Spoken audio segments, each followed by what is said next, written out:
नमो भगवते वासुदेवाय। वैशाख मास महात्म्य अध्याय 16 में श्रुतदेव जी कहने लगे, भगवान के दर्शन के आनंद में मगन हृदय वाले उस राजा ने तत्काल शीश झुका प्रणाम किया और बहुत देर तक आकुल नेत्रों से विश्वात्म देव जगदीश का दर्शन करता रहा। फिर चरण धोकर जल सिर पर धारण किया और बहुमूल्यवान आभूषण चंदन आदि से पूजन करने लगा। धूप दीप फूल माला नैवेद्य और आत्म समर्पण आदि में से विष्णु भगवान को प्रसन्न कर बोला, हे निर्गुण विशुर मूर्ते, आपके चरणारविंद धन्य हैं। ये चरण शरणागतों के पाप दूर करने वाले हैं। तुम्हारे चरणारविंद को भूल तृषा से व्याकुल अनेक योनियों में भ्रमण करता हूँ। न मैंने दान किया, न साधु सेवा की, न तुम्हारी कथा सुनी। उस अपराध से शत्रुओं ने मुझे पराजित कर दिया, मेरा वैभव नष्ट हो गया। तब मैं वन में गया। मेरे अपने गुरुओं के स्मरण करते ही गुरु ने आकर मेरी दीन दशा पर दया कर दुख से छुड़ाने का उपाय बताया।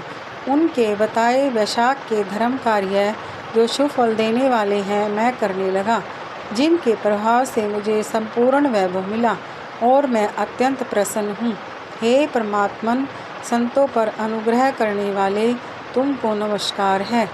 हे जगन निवास, हे देवेश, आप प्रसन्न हो जाइए, जिससे आपके चरण कमलों में मेरी स्मृति हो।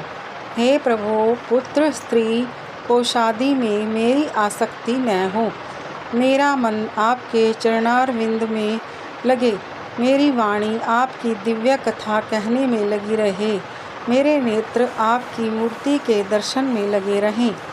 कान कथा क्षण में और जीवा आपके कमल गुणानुवाद में अर्पित हो। नासिका आपके चरण कमल का मकरंद सूंघने में प्रवृत्त हो।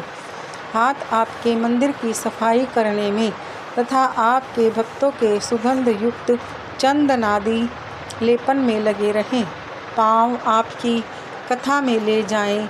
मेरी मुर्दा सदा आपकी वंदना में, कामना आपकी कथा में, बुद्धि आपके विचार में सदा लगी रहे। साधु संगत और आपकी श्रेष्ठ कथाओं के गान में मेरे दिन बीते। हे प्रभु, एक पल भी आपके प्रसंग बिना व्यतीत न हो। हे विष्णु, मैं संपूर्ण राज्य पुत्र पौत्रादि किसी की भी इच्छा नहीं करता हूँ। मैं तो आपके चरण कमल की सेवा का इच्छुक हूँ। राजा की ऐसी स्तुति सुन भगवान प्रसन्न हो बोले, तुम पाप रहित निष्काम मेरे भक्तों में श्रेष्ठ हो। 10 सहस्त्र वर्ष की तुम्हारी अवस्था हो। दिव्य धन संपत्ति मेरी दृढ़ भक्ति और अंत मेरी सायुज्यता मिलेगी। जो प्राणी तुम्हारी की हुई स्तुति करेंगे, मैं उन पर प्रसन्न होकर उन्हें निसंदेह भक्ति और मुक्ति दूंगा। आज के दिन अक्षय तृतीया में स्नान दान आदि करने, गोदान करने, बैल दान करने, पितृश्वरों के निमित्त श्राद्ध करने से अक्षय फल प्राप्त होता है। मृत्यु जरा भय पाप सब नष्ट हो जाते हैं। मैं वैशाखोक्त धर्मों से प्रसन्न होता हूँ, जिनके करने से तप अव्यय पद प्राप्त होता है। जो प्राणी मेरे चरणों का स्मरण करेगा, उसे प्रायश्चित की भी आवश्यकता नहीं। तुम गुरु के उपदेश से वन में आ वैशाख के धर्मों में तत्पर हुए और जगत के नाथ भगवान की आराधना से तुम्हें सब वस्तु प्राप्त हो गई। इस धर्म में प्रसन्न हो मैंने तुम्हें दर्शन दिया है। अब तुम देवताओं के लिए भी दुर्लभ इच्छित भोगों को भोगो। देवादिदेव जनार्दन राजा को ऐसा वर दे, वहीं अंतर्ध्यान हो गए। तब वह राजा अत्यंत प्रसन्न हुआ।